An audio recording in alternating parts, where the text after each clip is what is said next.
Hey, what's going on, everyone? Let's talk about the money market ecosystem for a second. So, the types of money market funds, you have money market funds in the US, and they include government, prime, and tax exempt. Government MMFs, which invest in the short term debt obligations of the US government, including the US Treasury and federal agencies, and repos collateralized by government securities. Prime MMFs, which invest in short term obligations of both public and private issuers, including CP and negotiable CDs or certificates of deposit. Tax-exempt money market funds, which hold short-term state and local government and municipal securities.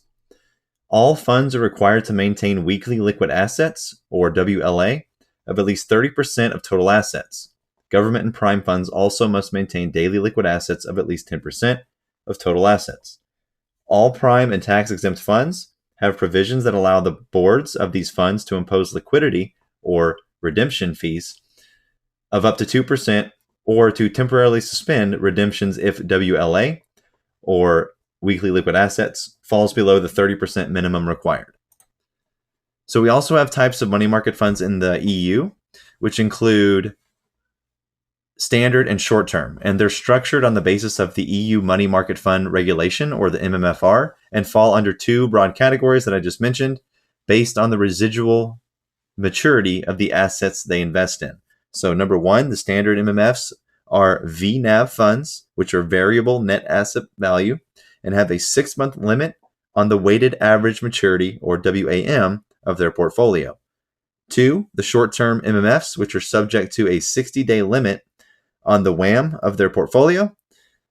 Short-term MMFs can be CNAV, or constant net asset value, for public debt MMFs, and either VNAV or low volatility for non-public debt MMFs.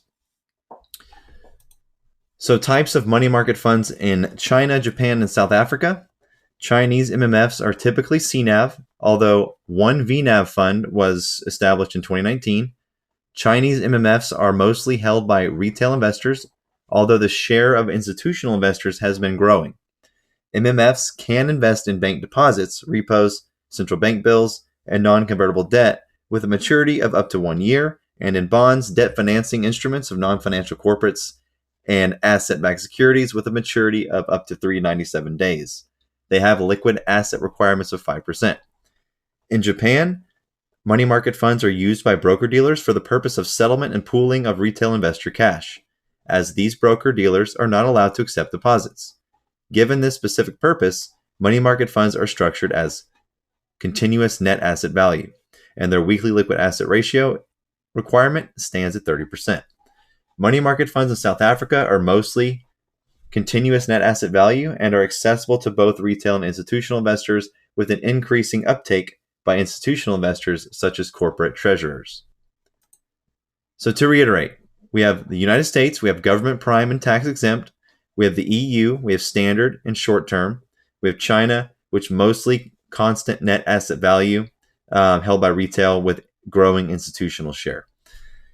We have Japan, which is CNAV, or constant net asset value, used by broker-dealers for the purpose of settlement and pooling of retail investor cash.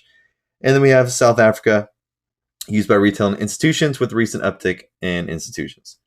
So South Africa, Japan, and China are all mostly CNAV, or constant net asset value. And then you have short-term MMFs in the EU, which can be either CNAV or the LVNAV, or low volatility NAV. So really the ones in focus here are going to be the United States, obviously.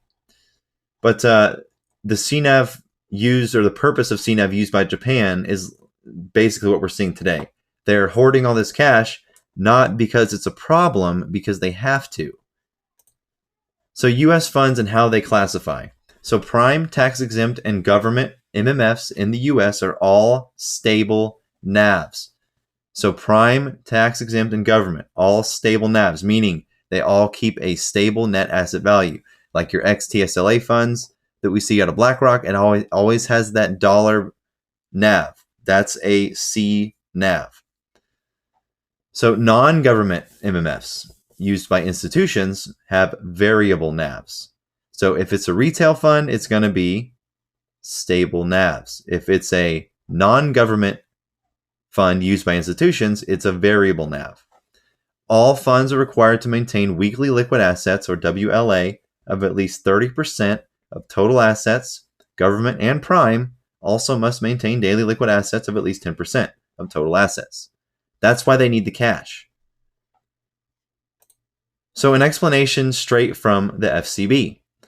Other STFM segments, by the way, not covered in this report, include short-term government bills, medium-term notes, variable rate demand obligations, foreign exchange swaps, securities lending, prime brokerage, and lines of credit. So you're still not getting everything, even though this is straight from the FCB.